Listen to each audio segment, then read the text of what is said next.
Journeys Through Spacetime by James Talisman. Chapter 1. Welcome to the Multiverse.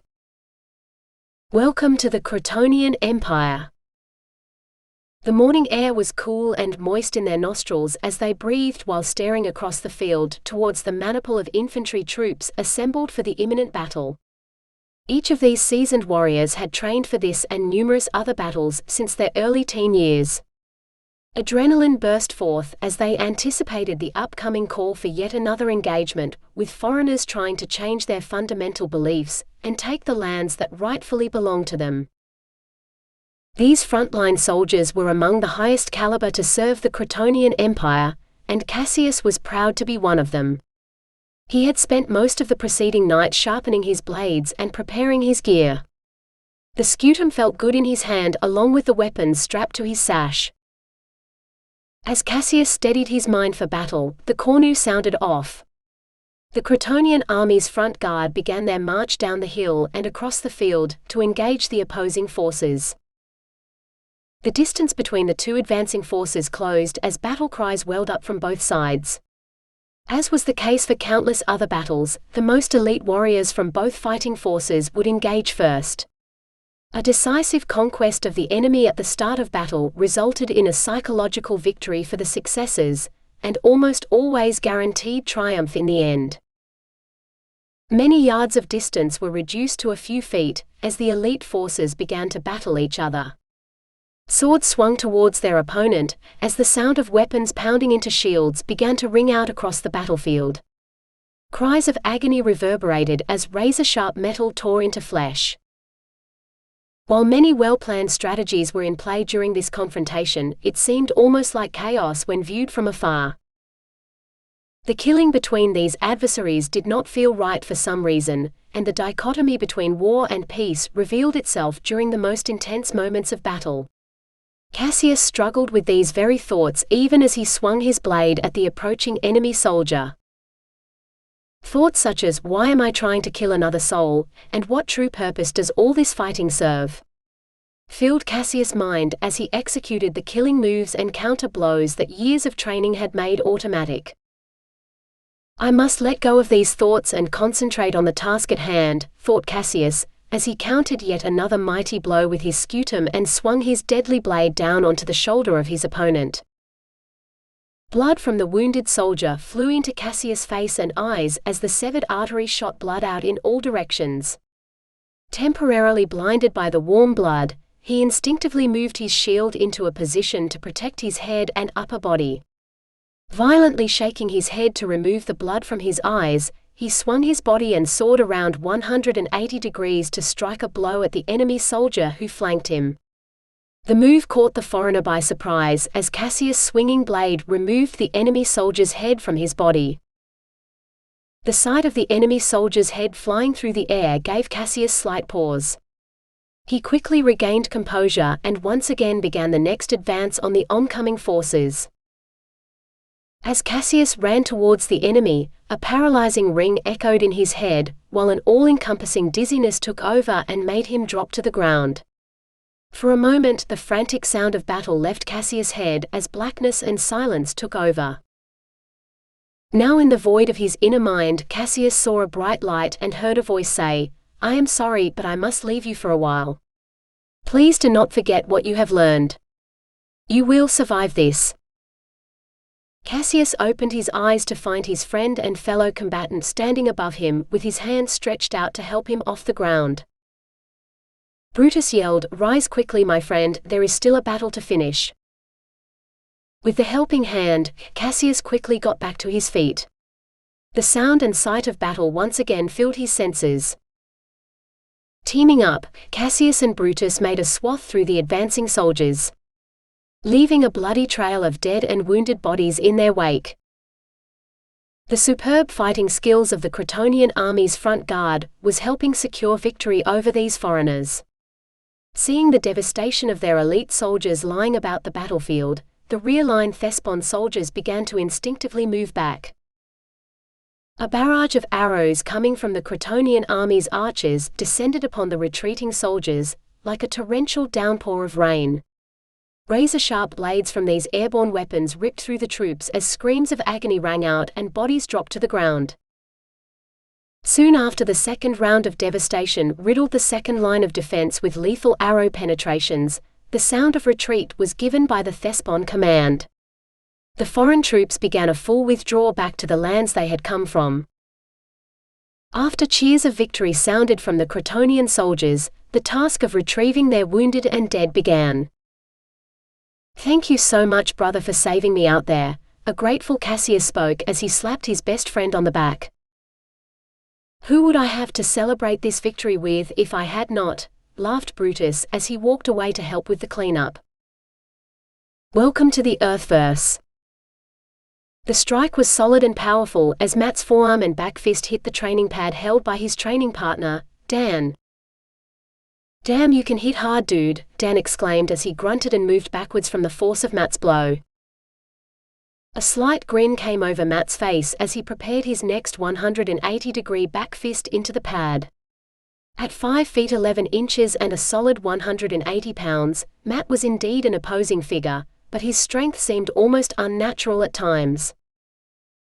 A grunt and groan escaped Dan's mouth again as the next powerful back fist swing landed on the training pad he was holding. At 6 feet 2 inches and 240 pounds, Dan was a huge presence. "Let's prepare for some calisthenics," yelled the Krav Maga instructor. With the training equipment stored away, everyone lined up in rows and columns to begin the grueling exercises that were a main staple at the training facility. Moans and groans could be heard throughout the room as each intensive exercise was performed. Within 15 minutes, every member was drenched in sweat from the exercise routines that strengthened the muscle groups associated with hand-to-hand combat. Along with basic knee strikes, palm heel strikes and front kick movements, the group performed knuckle push-ups, bear crawls in place, burpees and jumping jacks. With everyone breathing hard from the extensive workout, the instructor yelled out, "Time for a few laps around the complex before we call it quits for the night." With that, all the members filed out the door to begin the run around the building complex the Krav Maga training center was part of. Winded from the workout, Matt was still feeling in prime condition as he ran out the door onto the parking lot outside. Inhaling and exhaling the cool Colorado mountain air, Matt surged ahead towards the group of runners in the lead. As Matt closed in on the lead runners, he started to feel very dizzy. A loud ringing began in his head as blackness took over and he dropped to the ground. Drifting off into the black void of unconsciousness, he saw a bright light in his mind. "I'm sorry, I must leave you for a while. Please remember your lessons from the past. It is very important that you do," rang through Matt's mind as he struggled to regain consciousness. "Hey, you alright, man?" said Dan as he helped Matt get up from the ground. "Yeah, I think I'm okay now, thanks," Matt assured his friend as he got back up on his feet. "What the hell happened?" "I'm not quite sure, but I feel okay now," Matt assured his longtime friend. "I probably hit you too hard during practice tonight," laughed Dan as he smacked Matt on the shoulder. "Doubt that, buddy. You seem to be the one taking a beating earlier," shot back Matt as he fake punched Dan in the gut. Welcome to the Isonian Empire. The mid-morning sun's warmth felt good on Queen Nefertiti's body as she gazed out over her lands and the wonderful society she helped create. Draped in a light silken tunic, the slight breeze helped keep her cool from the arid desert surrounding the capital city. The queen marveled at all the incredible monuments in the distance. Many of the cenotaphs had been built to honor ancestors in her own lineage. Born as the only legitimate heir to King Ptolemy's, Queen Nefertiti had ruled the Isonian Empire for over 10 years. Even as a child, the queen had a keen ability to understand complex concepts associated with the engineering and scientific disciplines. Due to his daughter's innate abilities for the sciences, King Ptolemy made sure she had the best training possible to develop her natural talents. In addition, the queen studied the ancient esoteric wisdom associated with the alchemy of mind and the composition of true reality. Legend spoke of these ancient teachings and how they were part of creation from the beginning of time on the planet Urasa. Utilizing her innate abilities and her knowledge of the ancient teachings, Queen Nepherites helped usher in the greatest period the Isonian Empire had ever experienced, and her subjects adored her for that. Eventually, the morning turned into evening. After consultation with her many advisors and a wonderful meal, Queen Nepherites bid her guest good night. The queen retired to the main palace terrace to meditate and ponder her plans for the next day. 2 moons shone brightly in the night sky as the queen gazed out again at the lands that made up some of the Isonian Empire. Reclining in her favorite terrace chair and closing her eyes to shield the bright moonlight, the queen journeyed inside her mind to that special place that was always void of all the numerous thoughts that filled her head most of the time. This special region in her mind brought her much peace, and she had learned how to enter this place at will. As the queen moved into this powerful space in her mind, her body would shudder from what felt like mighty jolts of energy entering it, before a special brightness would engulf her inner paradise. Sensing an outside presence, Queen Nepherites slowly came out of her meditation to find one of her most trusted assistants, waiting to communicate with her. "My queen, your baths have been drawn as requested," spoke Aderin. "Very well, Aderin, thank you." The air was fragrant from the smell of articulous tree blossoms floating in the soaking bath, as 2 beautiful women waited naked in the cleaning bath for their queen. The queen smiled and nodded at the 2 young women as she disrobed and entered the bath. Using fragrant lycesium soap, the beautiful young ladies began to lightly swab the queen's body with the soapy lather. Wonderful smells filled the queen's senses as she lavished in the warm soapy water. Feeling a tingling in her most private areas, Queen Nepherites exclaimed to the 2 young women, "I believe we should retire to the soaking bath and ignite our climactic powers to the universe." The 2 women giggled and nodded in agreement, as they and the queen rose to join in the soaking bath. Rising out of the cleaning bath, Queen Nepherites was a stunning woman whose prime physical shape revealed exquisite feminine curves. The queen's beauty matched her intelligence in every way. Breathing in the wonderful articulous blossoms, her heart beat with excitement for the coming sexual copula with her willing assistants. As the 3 beautiful women began kissing each other's bodies, the queen suddenly felt a dizziness and ringing in her head. The sounds got louder as blackness overtook her mind, before she went unconscious and floated to the bottom of the bath. As she had encountered in many of her meditations, Queen Nepherites experienced a black void. Soon a bright light shone in her mind and a voice inside her head spoke, "I'm sorry, I must leave you for a while. Please continue exploring the teachings you learned so long ago. These teachings will help you fight the coming evil you will face." Frantically, the young women raised their queen from the bottom of the bath. One of the young assistants cried out, "My queen, are you all right?" Jolted from the inner plane of her mind, the queen looked dazedly at her helpers before responding, "Yes. I am fine now. Thank you." Queen Nepherites rose from the bath to be dried off and escorted to her sleeping chambers. Lying in bed that night, the queen pondered the inner voice in her head as she contemplated what possible evil could be coming. Welcome to the UCE. Whenever she thought about her position as co-counselor for the United Commons of Eurotopia, Richella could not help but marvel at the history of Eurotopia, and how she was privileged to be part of its advance to the stars. It had only been a few short years since the Eurotopian people made contact with the off-world species. The peaceful spacefaring Andosian race intercepted transmissions from Eurotopia indicating the Eurotopian people were already traveling within their own solar system, and current technologies would soon give them the ability to traverse across the galaxy. Realizing there would be a new spacefaring race in their home galaxy, the Andosians initiated first contact with the Eurotopians to welcome them to the greater universe of space travelers. Richella's thoughts returned to the present, and the meeting scheduled between the Andosian delegation and the co-counselors for the UCE the next morning. This important meeting was planned to discuss progress on the starships being developed for both Eurotopia and the Andosian race. The collaboration between the UCE and the Andosians on these starships benefited both races.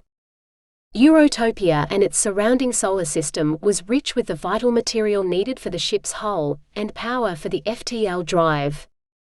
The Andosians could provide the valuable navigation technologies required to maneuver the ships, while in FTL.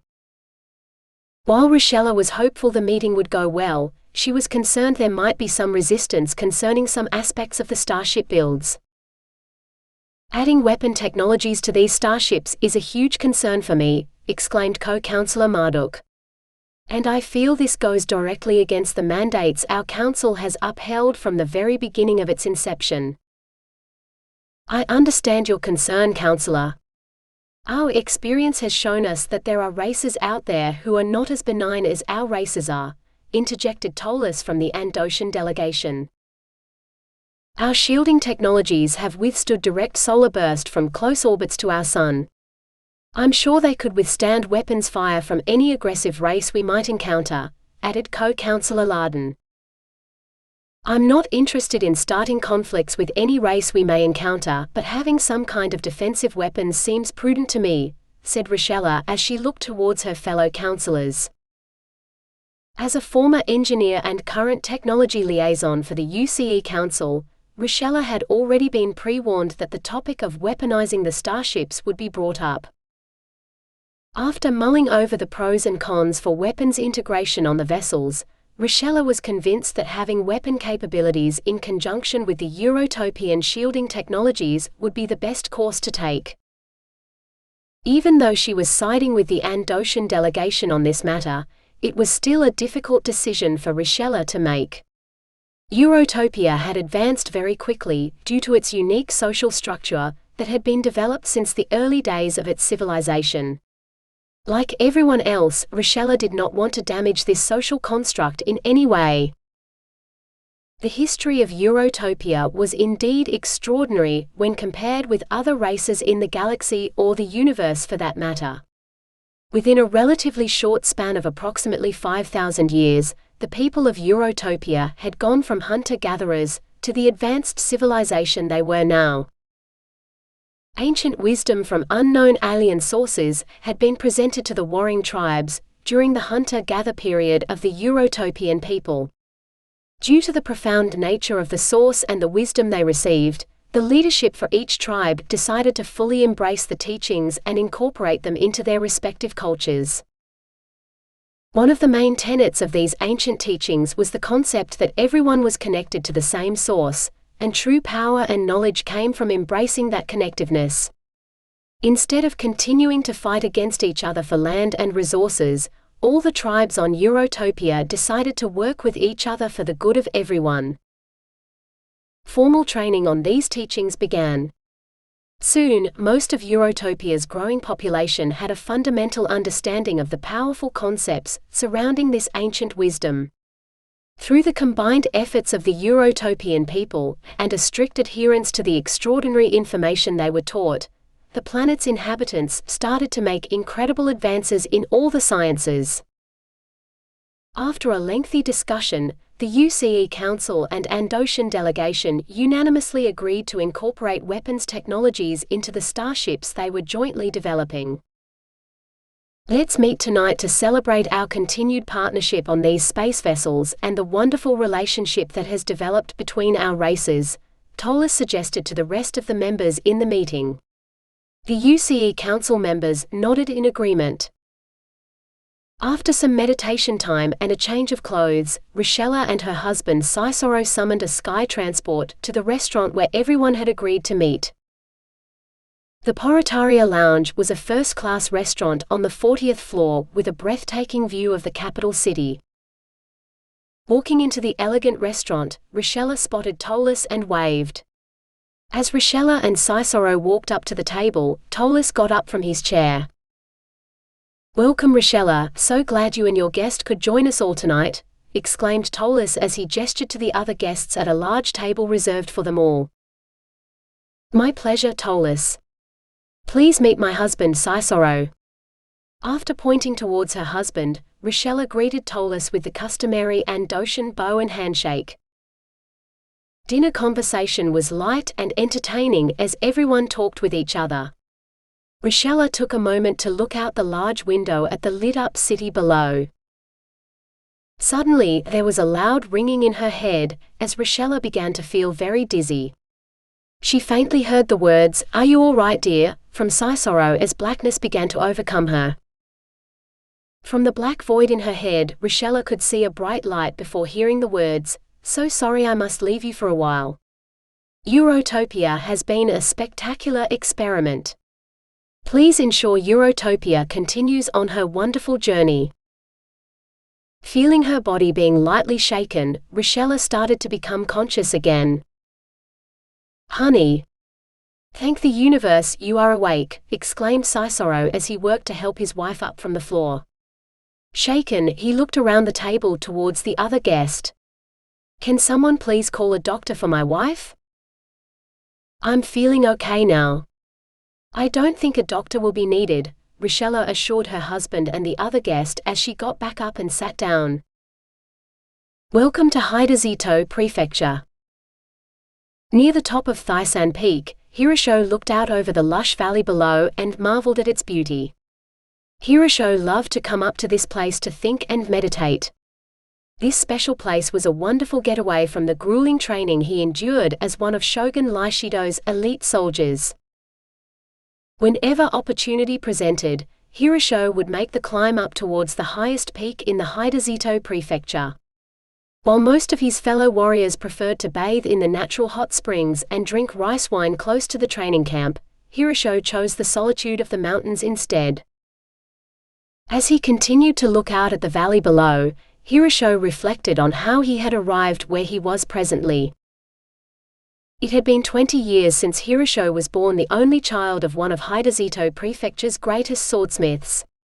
Hanzo Hattori's sword craftsmanship was revered throughout the province and beyond. Along with Master Hattori's incredible skills, the Desito Prefecture had some of the best raw sword building materials for hundreds of miles. Starting at 10 years of age, Hirosho had worked as an apprentice for his father's sword building business. As was tradition, Hirosho would one day take over Hanzo's craft and continue the family business. Soon after Hirosho's 18th birthday, the village leader contacted Hanzo Hattori to inform him that Shogun Laishido would be visiting the village and would like to meet Master Hattori and witness an exhibition of the Hattori sword's legendary capabilities. This was a huge honor for Master Hattori. He quickly began preparations. "Hirosho, you are the best swordsman and archer we have in the village. I would like you to perform the demonstration for our shogun," pronounced Hanzo as he put his hand on his son's shoulder. Soon, the shogun's arrival came. After a wonderful play performed by some of the village artists and a huge feast, the village prepared for the sword demonstration. Master Hattori walked over to the powerful warrior lord, seated at the table with the village leadership. "It is such an honor to meet you, Shogun Laishido," exclaimed Hanzo Hattori as he bowed deeply towards the shogun. The shogun rose from his seat. "As am I to meet you, Master Hattori." The shogun gestured for Hanzo to rise so they could see each other eye to eye. "I was told you have a demonstration plan to showcase your incredible weapons," spoke Shogun Laishido respectfully to Master Hattori. "I do indeed, sir," said Hanzo while gesturing towards the many Torosian wood poles in the distance. Master Hanzo clapped his hands loudly 2 times. Hirosho came around the corner wielding a magnificent sword as its razor-sharp blade glistened in the afternoon sun. Hanzo clapped twice more. Hirosho began upward and downward slashes at the hardened Torosian wood. Each powerful swing of the blade made precise cuts through the hard wood as tops of each pole fell to the ground. For Hirosho's part, each sword movement was incredible to observe as each swing revealed incredible skill. Within a short time, all the Torosian poles had been cut down by Hirosho's powerful slashes with the incredible weapon. With the demonstration complete, the shogun clapped loudly, as did the rest of the village attendees. The shogun looked at the swordsmith with admiration. As expected, the weapon you crafted did not disappoint. The proud swordmaster bowed before looking the region's warrior leader in the eyes. "Thank you for your appreciation and kind words, Supreme Commander. I do have one question. Who was the young man wielding your magnificent sword?" asked the shogun. Full of pride, Hanzo enthusiastically exclaimed, "He is my son Hirosho." "I would like to meet you and your son in private later, Master Hattori." "We would be honored, Supreme Commander." As the shogun and his guards began to leave the village, they stopped at the master's swordsmith shop. The shogun got down from his horse and walked over to father and son. "Master Hattori, I once again thank you for the exhibition, and young Hirosho, I was very impressed with your swordsmanship today." Both Hanzo and Hirosho bowed in response to the shogun's compliments. The shogun looked directly at the young swordsmith apprentice. "Hirosho, I would like you to come and train to be one of my elite soldiers." Slightly shocked, Hirosho could only think of his father at that moment. He respectfully replied, "Supreme Commander, your words honor me much, but I could not leave my father's business even for such an honor." "Nonsense, I know my son would be greatly honored to serve you, my shogun," Hanzo quickly interjected. "Then it is settled. I will leave a couple of my guards to escort Hirosho to our training camp," said Shogun Laishido, before he mounted his horse to start the trip back to the high Desito province capital city. Hirosho slept soundly in his barracks that night after coming back from his latest trip to Thaisan Peak. Tomorrow's training would be exhausting as usual. The sleep would help energize him. After morning breakfast and some warm-up exercises, the core weapons training began. That day's training would focus on using 2-inch diameter Torosian wood poles that were approximately 6 feet in length. These wood sticks were a formidable weapon that were easily adaptable from whatever might be available during combat. Hirosho's opponent for the day's training was skilled with the bokken stick, so Hirosho would need his full concentration during this teaching session. After the instructor went over all the basic moves with everyone, each recruit paired up with their assigned partner to begin practicing the moves just shown. Soon the sound of wood hitting wood could be heard throughout the training courtyard. Both Hirosho and his training partner were evenly matched, as they began offensive and defensive moves against each other. Neither soldier seemed to be able to get a hit on their opponent, as their hardwood poles struck the others. Suddenly a deafening ring sounded in Hirosho's head, and he began to feel dizzy. The sound made him drop his guard as a hard hit from his opponent's bokken slammed into his side. Blackness overcame Hirosho, forcing him to drop to the ground. In the black void of his mind, Hirosho saw a bright light in the distance and heard a voice in his head utter the words, "Sorry, I must leave you for a while. You are ready for the next level of teaching. Please continue on this path you have forged." Feeling his body being shaken, Hirosho opened his eyes and looked up towards his training partner. Kaisito stood over Hirosho and reached down a hand to help him back onto his feet. "What happened, Hirosho?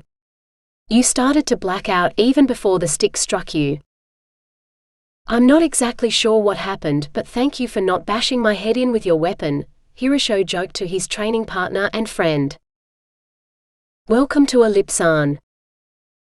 As usual, the weather was hot and dry on Ellipsan this special day. Each year the Ellipsan people celebrated the summer solstice and another revolution around their sun. As was customary each year, grand celebrations would occur around the Ellipsan world, to culminate at each location with their highest ritual. Due to the harsh environments on this second planet from the Sun, the population was approximately 3 billion for this warring reptilian humanoid race. Even at this time of spaceflight for the Ellipsan race, wars still raged across the planet as Ellipsan factions continued to fight for the planet's scarce resources. If not for the miraculous crash of the alien spacecraft, the Herasan faction would not be the current ruling nation on the planet. After quickly recovering the space vessel that had crashed on their lands, the Herasans secretly began reverse engineering the spacecraft to build their own fleet of starships.